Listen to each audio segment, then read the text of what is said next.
Success University with your host, moi, Krystal Kali, also known as the most famous woman in the world. And my cats are play fighting, making weird noises. So if you hear something strange in the background, that is two brown tabbies being weirdos. So today I wanted to talk about intrapreneur versus entrepreneur. And I had never heard that term before. I bought Patrick Bet-Davis's book, Your Next 5 Moves. And he talks about different ways to be successful in the beginning, right? So he talks about being an entrepreneur. So we all know what that means. We've all heard it before. It means you're a business owner. You are a CEO, something like that. He talks about, being a successful family person and making that your most important aspect of your life. And he also talks about something else, which is being an intrapreneur. And what he means by that is someone who works in an industry, typically a professional. So, for example, a CPA maybe, who works at a CPA firm, or I'm taking the most obvious careers to exemplify this, but maybe a lawyer that works at a law firm, or an engineer that works at NASA. So, of course, I guess you could be not necessarily a licensed professional or, a professional that requires so much schooling. I guess technically, if those were not options for you, you could still, for example, let's say start out at Target and you're working as just a sales associate, just regular Target hire. And if you work there long enough and you put yourself in positions to be promoted, you can become a manager and then become, a regional manager, and then work your way up to headquarters, and then become vice president, or who knows, become president of Target one day, right? Or CEO of Target. So intrapreneur is something that I actually think is such an amazing career track. And, it's funny because I guess intrapreneur, if you really think about it, is the traditional idea of climbing the corporate ladder, right? That's kind of what it means, but it's putting it in a more positive light. And it is also highlighting the fact that there are definitely certain corporate career tracks that give you certain advantages and perks that you would not have as an entrepreneur. And I actually am thinking of someone I know, a colleague of mine in aerospace. I won't say who it is because I didn't ask him if I could use him as an example today, but a very successful individual. He is a PhD and a professor, and he doesn't have his own business, but he's extremely successful, makes a great salary, and by great I mean great, truly great salary, more than most small business owners that I know. And he took a more traditional path of going to school for engineering and starting off as a junior engineer and working his way up. And now he's in, upper management at his company, and he has one of the coolest lives I've seen. He gets paid vacations. He works a normal, reasonable amount of hours per week. He's not, breaking himself mentally and physically to make his salary. He's respected by his peers and other people in the industry. He, gets to travel for work and speak and work with students. And to me, that's the perfect example of an intrapreneur.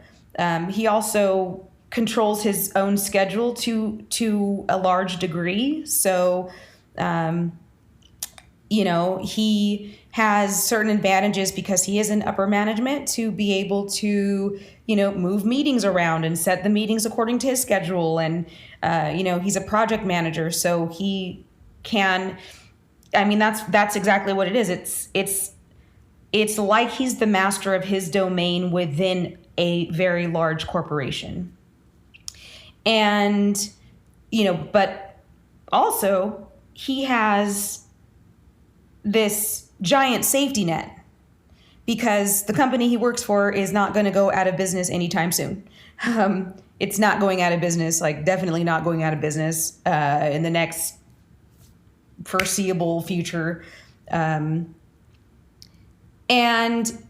he gets to have a great retirement plan.